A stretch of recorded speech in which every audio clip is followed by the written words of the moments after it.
Selamat pagi pemirsa, apa kabar Anda di hari ini? Senang sekali kami dapat kembali menjumpai Anda dalam Berita Papua. Bersama saya, Cynthia Delima. Kami hadir dengan sejumlah informasi penting dan menarik yang telah berhasil dihimpun oleh tim redaksi. Dan berikut akan kami hadirkan 3 berita utama kami hari ini.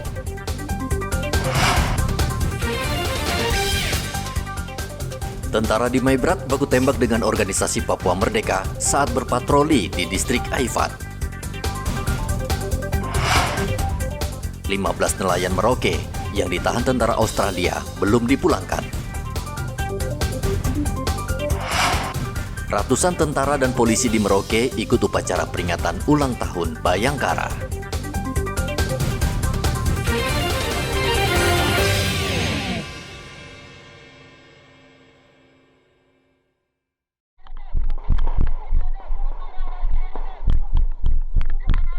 Puluhan tentara dari Batalion 133 Yuda Sakti terlibat kontak tembak dengan kelompok organisasi Papua Merdeka di distrik Aifat, Kabupaten Maibrat, Provinsi Papua Barat Daya.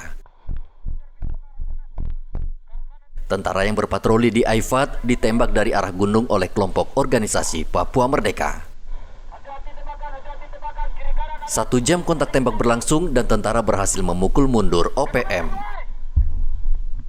Dalam kontak tembak ini, tim mobile berhasil menyergap camp OPM, di mana kalau kita lihat dari wilayah adat, itu merupakan wilayahnya Batalion Karef Hamid maupun Batalion Buaya, di mana tokohnya adalah Jet Patem dan Filaski.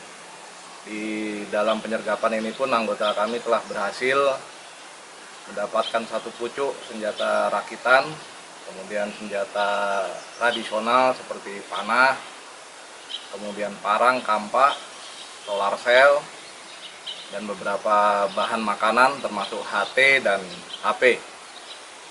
Di sini kami mengindikasikan adanya OPM yang terkena tembakan dikarenakan adanya jejak darah, dan satu hal, OPM tidak akan meninggalkan senjatanya apabila dia tidak kepepet maupun tidak ditembak. Nah, ini indikasi kenapa mereka meninggalkan senjatanya. Tentara berhasil menguasai markas kelompok organisasi Papua Merdeka yang berada di dalam hutan Aifat dan menyita sejumlah dokumen OPM. Situasi di distrik Aifat saat ini sudah aman. Topan melaporkan dari Maibrat, Papua Barat Daya.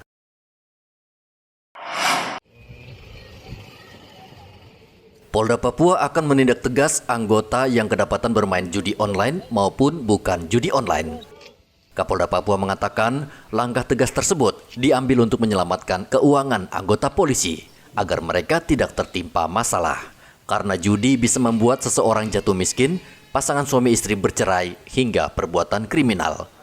Ini kan merupakan kebijakan negara. Tentunya saya sudah mengingatkan semua anggota Polri, khususnya kami yang ada di Polda Papua, mulai dari Kapolda dan untuk ke bawah jajaran, untuk perhatikan baik dengan perintah Presiden itu. Jangan lagi main-main dengan apa yang sudah merupakan kebijakan negara. Sehingga saya minta untuk betul-betul kita tindak, kita lakukan penegakan hukum. Yang coba-coba main, risikonya kan pasti akan berhadapan dengan ketentuan yang berlaku di Polri. Saya beberapa waktu lalu kan sedang menindak anggota kita dari Brimob yang sering terlihat di tempat-tempat laku-laku judi. Nah, ini kan menjadi contoh, menjadi peringatan bagi semua. Siapapun dia, mau itu yang lapak biasa, mau yang online, hati-hati. Judi online marak di kalangan kepolisian dan TNI, sehingga banyak kasus bunuh diri maupun pidana dilakukan oknum karena berhutang judi online. Arthur melaporkan dari Kota Jayapura, Papua.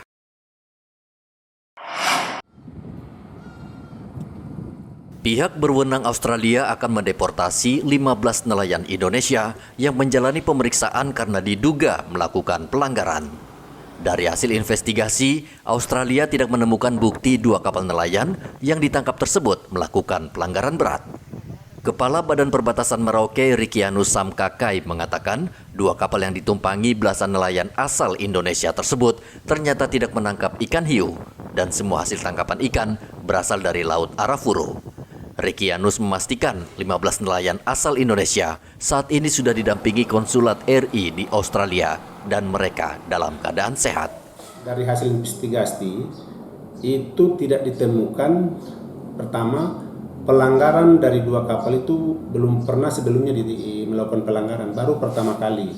Lalu kedua, barang bukti berupa hasil tangkap tidak ditemukan barang bukti berupa ikan atau ikan yang dilindungi di Australia.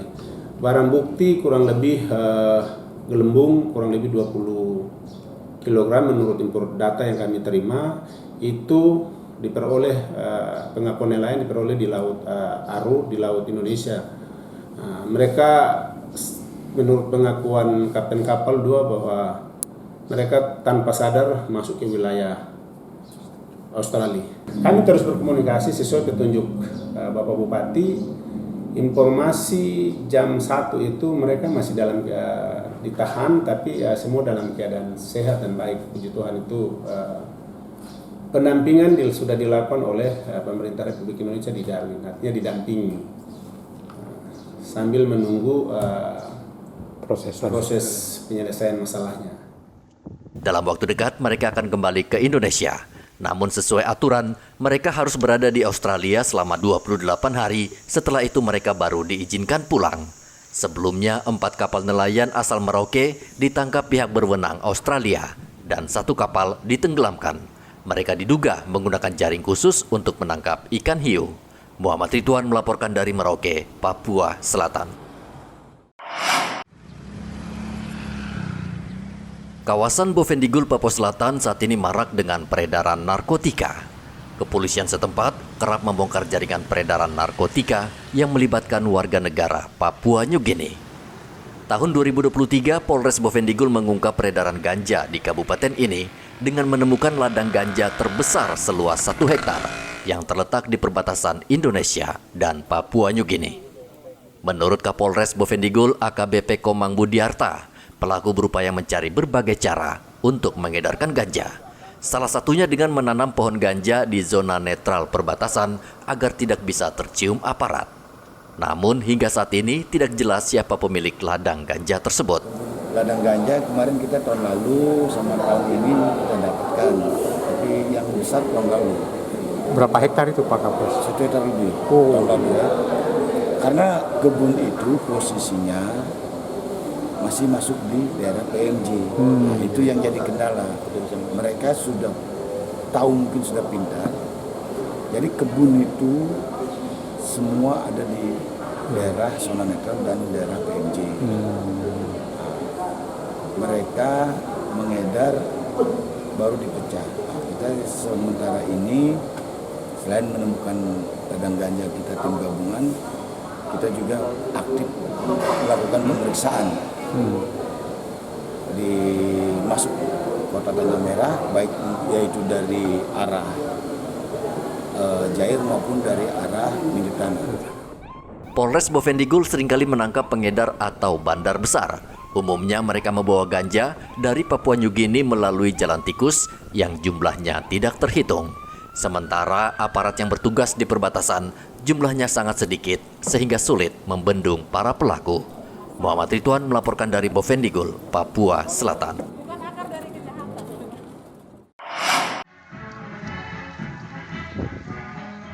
Ratusan polisi dan tentara di Kabupaten Merauke mengikuti upacara peringatan Hari Ulang Tahun Bayangkara ke-78 yang digelar di lapangan Hasanap, Merauke, Papua Selatan. Upacara dipimpin Kapolres Merauke, AKBP Iketut Suwarnaya. Kapolres Merauke juga menaikkan pangkat 32 anggota polisi. 1 diantaranya naik dari AKP ke Kompol. Kapolres Merauke AKBP Iketut Suwarnaya mengatakan kenaikan pangkat tidak secara otomatis, akan tetapi melalui proses yang cukup panjang serta penilaian disiplin anggota. Tidak merupakan secara otomatis naik pangkatnya, tapi apabila ada permasalahan-permasalahan anggota itu dia akan mempertanggungjawabkan kesalahannya. Apabila dalam sidang dikenakan sidang disiplin, dikenakan sanksi penundaan pangkat, ataupun sanksi yang lain, dia akan terkendala di Propam. Nah, Ibu Kabak SDM ini dalam menaikkan pangkat anggota yang terhitung mulai tanggalnya waktu naik pangkat, itu akan diajukan dulu ke Propam. Nama-nama, sekian nama, untuk Propam meneliti. Permohonan meneliti apakah yang bersangkutan ini ada tersangkut permasalahan atau tidak.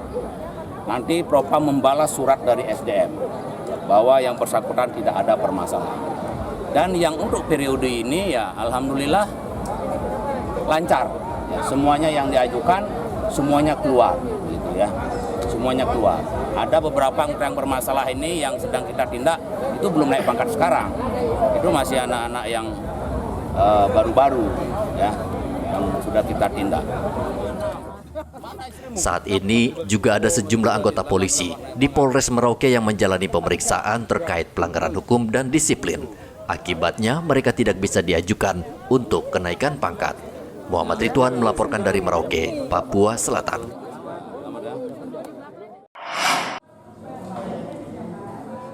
Tahun ini kantor Samsat Merauke harus bekerja keras memungut pajak kendaraan bermotor karena tidak mencapai target yang diharapkan. Tercatat dari pelacakan, pemilik showroom atau penjual motor bekas menjadi penunggak pajak terbesar di Merauke. Menurut Kepala Samsat Merauke, Kaya Fasim Bilap, pihak showroom terlalu selektif dalam proses balik nama ketika jual beli kendaraan bermotor bekas. Pembeli harus mengurus balik nama, seharusnya showroom bisa langsung memprosesnya atas nama pembeli. Mau lihat ini realita kami lihat ini Merauke ini banyak ini showroom. Showroom itu ya. Ya, kalau penjualan yang dilakukan oleh dealer, dia akan menjamin 90 sekian persen terdaftar di Samsat. Tapi showroom ini kan rata-rata kan mendatangkan kendaraan bekas. Showroom ini kan rata-rata mereka menjual kendaraan tidak disertai dengan balik nama. Mereka jual lepas dengan surat-suratnya yang berasal dari daerah lain. Mereka tidak membayar pajak di sini. Tapi showroom di Merauke ini menjamur ini. Dia menjual, kadang juga saya sering cara tegur ke pengusaha-pengusaha ini yang showroom ini. Saya bilang, kamu jual kendaraan itu, kalau orang ngurus balik nama, jangan pakai nama kamu, maksudnya nama dari pemilik showroom itu. Karena pajak itu bukan showroom yang bayar atau pemimpin atau pimpinan showroom itu yang bayar. Pajak itu menjadi kewajiban daripada orang yang membeli kendaraan itu. Jadi jangan biasakan pakai nama showroom, pemilik showroom, tapi usahakan pakai nama pembeli. Kantor Samsat Merauke mengaku sudah berkali-kali memberikan teguran dan peringatan kepada pemilik showroom agar mempermudah administrasi balik nama, sehingga pembeli juga tidak sulit untuk membayar pajak kendaraan. Dibanding tahun lalu, pajak kendaraan yang masuk ke kas kantor Samsat Merauke tahun ini jauh dari target dan belum mencapai 50%. Muhammad Ridwan melaporkan dari Merauke, Papua Selatan. Tanaman dengan polybagnya, kemudian ratusan bibit pohon angsana dan kayu besi ditanam polisi. Penanaman dilakukan di pinggir pantai Mimika. Pelestarian lingkungan sangat penting agar hutan tidak rusak. Apa yang kita laksanakan kegiatan di pagi hari ini memberikan dampak yang positif, terkhususnya dalam hal pelestarian lingkungan yang ada di sekitar kita. Jadi tujuan daripada pelaksanaan kegiatan ini dari tingkat Mabes Polri memang mengagendakan untuk bagaimana kepolisian juga berperan aktif ya dalam mewujudkan lingkungan yang tetap lestari, lingkungan ataupun ekosistem yang tetap bisa terjaga. Warga diimbau terus menjaga lingkungan dan tidak menebang pohon sembarangan. Igo Batmomolin melaporkan dari Mimika, Papua Tengah.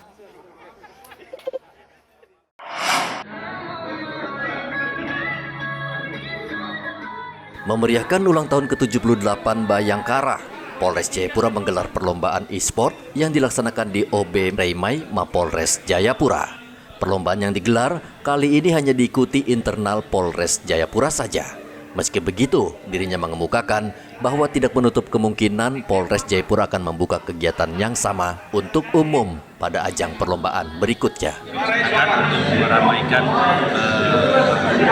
Hari Kemerdekaan. Total pesertanya ada 39 peserta, ini berasal dari mana saja? Ya, untuk sementara karena ini masih pilot project dari kami, jadi kita masih membuat kegiatan hanya untuk internal Polri dan diharapkan ke depan kita bisa buat kegiatan lomba e-sport ini ke tingkat yang lebih tinggi dan bisa mengundang masyarakat umum untuk ikut bergabung dengan kegiatan.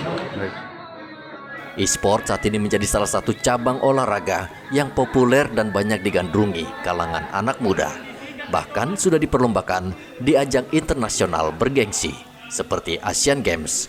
Untuk itu Polres Jayapura dan pihak terkait akan memfasilitasi perlombaan ini di masa akan datang dengan jumlah peserta yang lebih besar. Ari melaporkan dari Jayapura, Papua. Pemirsa, berita yang baru saja Anda saksikan sekaligus menjadi penutup jumpa kita dalam Berita Papua hari ini. Bersama kru yang bertugas, saya Cynthia Delima mengucapkan terima kasih atas perhatian Anda. Kami pamit undur diri, selamat pagi, semangat pagi, Wanyamdi.